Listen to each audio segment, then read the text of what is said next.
Incidente grave no aeroporto do Galeão. Incidente grave.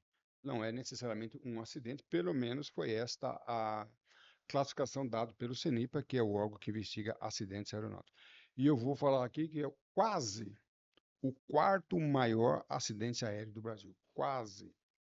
E nós vamos, nos nossos bate-papos, mostrar por que quase foi o maior acidente. Não foi um acidente, mas foi um incidente de tal gravidade que, por pouco, mais de 100 pessoas morreram nesse acidente. Tudo bem, professor Calazans? Para mim, sempre um grande prazer tê-los a bordo. Olha só que coisa interessante. Nós tivemos no aeroporto do Galeão, em fevereiro de 2025, uma, uma aeronave que ela estava no procedimento de decolagem, imagine só, decolagem, e durante a decolagem, no meio da pista, o que tinha no meio da pista? Tinha uma viatura, uma picape que fazia a manutenção. E houve uma colisão, tá? E esta colisão na, na viatura, no momento da colisão, tinha dois ocupantes e no avião tinha 106, 109 ocupantes, 103 passageiros, mais 103 passageiros, mais 6 tripulantes. E imagine só, a decolagem, quando é que você vai, um piloto decolando, vai imaginar que tem uma picape no meio da pista. E a velocidade de 280 quilômetros por hora, aproximadamente 153 nós, e no meio da pista ele encontra uma van. E, embora tivesse uma visibilidade muito boa, os pilotos só conseguiram avistar o veículo a 5 segundos, apenas 5 segundos da, da colisão. E conseguiram fazer um desvio, porque se bate de frente, a, as consequências seriam muito piores. E eu vou mostrar por que seriam muito piores. Se bate de frente, imagine só, 280 km por hora é equivalente a uma velocidade de Fórmula 1. E tocou esse desvio, né? Na realidade, ia bater de frente com o trem de pouso. Mas o piloto, a 5 segundos da colisão, só lembrando que isso era num período noturno, por volta de 10 horas da noite, o piloto desviou e nesse desvio não houve uma colisão frontal com o trem de pouso do nariz, porque entendemos que se houvesse uma colisão frontal, as consequências seriam bem piores. No momento da colisão, momentos que antecederam a colisão, havia dois ocupantes. Um ocupante do carro conseguiu sair correndo e se livrou. O outro morreu, Calazans? Não sei. A gente vai conversar sobre isso. Mas o outro ocupante, ele foi um ninja. Ele, quando viu que haveria colisão, não teria tempo de escapar, ele deitou. É claro que ele sobreviveu. Nesse acidente, na verdade, o incidente não houve nenhum ferido. Então, um conseguiu fugir e o outro conseguiu se escamotear ali, deitou e ficou preso às ferragens do carro, mas não morreu, ok? E, e aqui embaixo da aeronave, muitas avarias de sistemas pneumáticos, sistemas hidráulicos e o sistema de combustível. Esta aeronave não explodiu por pouco e nós vamos comentar nos episódios posteriores. Tá bom? Aqui foi a picape.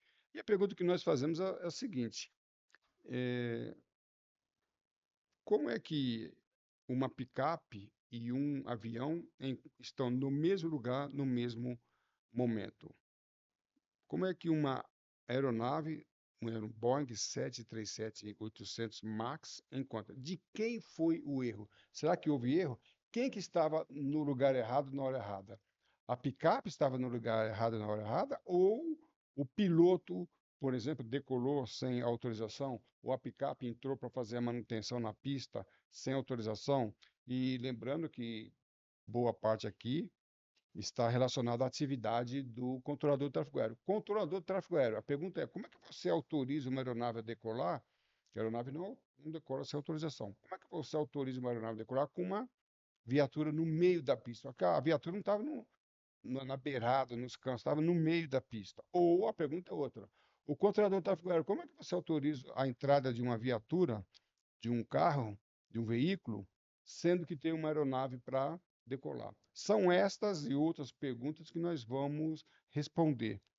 Se houve erro, é claro que houve erro. Uma colisão não é normal. Então, houve uma anormalidade. E quem foi o responsável por provocar esse resultado que atingiu a aeronave aí? Eu costumo falar, atingiu pontos, órgãos vitais da aeronave. Essa aeronave só não explodiu por pura sorte. E é interessante que o relatório do CENIPA saiu no segundo semestre de 2024. Esse acidente foi em 2025, fevereiro, 12 de fevereiro de 2025. No segundo semestre de 2025, o CENIPA emitiu o relatório final. E a mídia, eu vi muitas informações, muitas matérias, apontando que o supervisor é o culpado. Lembrando que na torre de controle há várias funções: controlador do solo, nós vamos explicar isso nos outros episódios. Uma das funções é o supervisor, que ele coordena todas as atividades que estão acontecendo dentro e fora da torre. E disseram, nós vamos ver se é verdade, disseram que na hora dessa operação, dessa manobra de decolagem, o supervisor estava distraído, ou com uma mensagem com o celular. E o celular dentro da torre de controle é proibido. Então, nós vamos fazer a seguinte pergunta. Primeiramente, é verdade que o supervisor estava, ao invés de desempenhar sua função, estava ao celular? Vamos ver se isso é verdade ou não. E se isso for verdade ou não, ele é culpado? Isso pode fazer com que ele seja o responsável por esse acidente? Eu achei essa pergunta aqui muito perigosa. Lançar essa pergunta, ou na verdade não foi pergunta, na verdade foi uma afirmação. Afirmar isso sem avaliar muitos detalhes é preocupante, mas no nosso, nos nossos outros episódios, nós vamos ver quem foi o responsável por esse acidente. Nós vamos fazer isso dentro de uma visão da perícia aeronáutica. Só lembrando que o CENIPA, quando faz uma investigação, ele não faz uma investigação com a finalidade de apontar culpas nem responsáveis. Tá? A perícia aeronáutica, mais voltada para a área jurídica, judicial, tem essa finalidade. Então, os objetivos são diferentes e a metodologia também é diferente. Então, dentro de uma visão de perito aeronáutico, nós vamos avaliar as condutas da tripulação, a conduta do piloto, né, dos pilotos e dos controladores, e também a conduta dos profissionais que estavam no veículo. E a pergunta que nós fazemos é o seguinte, tá? Na verdade, vai ser uma série, nós vamos fazer vários episódios, e cada episódio nós vamos analisar um elemento. Mas, vamos ver? Conduta dos controladores, conduta do supervisor. Vou trabalhar aqui também com um aspecto muito interessante, com a neurociências, e vou trabalhar também com a fraseologia. Nós vamos ver que o relatório do CENIPA diz que um dos controladores que podia intervir, ele ficou assustado. É a expressão que é usada no relatório. Ele viu que o avião ia bater, ao invés de tomar uma atitude, ele ficou assustado. E essa inércia teve como resultado a colisão. E a pergunta é: se ao invés dele ter ficado assustado, ele tivesse tomado uma providência que era interromper a decolagem, o acidente teria sido evitado? Provavelmente sim. E a pergunta é: então por que que ele, profissional de uma profissão complexa, como é que ele se deixou levar pelo nervosismo ou ficou assustado, travou o raciocínio dele, o sistema límbico, a inteligência emocional, o lado emocional foi mais forte que o lado racional? Então, nós vamos ver em neurociências como é que isto funciona e qual deveria ter sido a conduta do controlador de tráfego aéreo. Em relação a fraseologia, comunicação é muito importante também. Então, nós vamos ver qual ou quais foram os termos, expressões usadas que poderiam ter evitado esse acidente. Na minha opinião, depois que a aeronave iniciou a decolagem, sem saber que tinha uma viatura no meio da pista, esse acidente, quando percebido pelos controladores, poderia ter sido evitado, desde que tivesse utilizado a fraseologia correta. E este é um dos tópicos que nós vamos conversar. Tá? E aí, uma aeronave teve um grande prejuízo. 103 passageiros tiveram prejuízo, né? Indenização moral, indenização material, tem uma conta. A aeronave e a picape, perda total, teve um prejuízo aí. E a pergunta é: quem paga essa conta?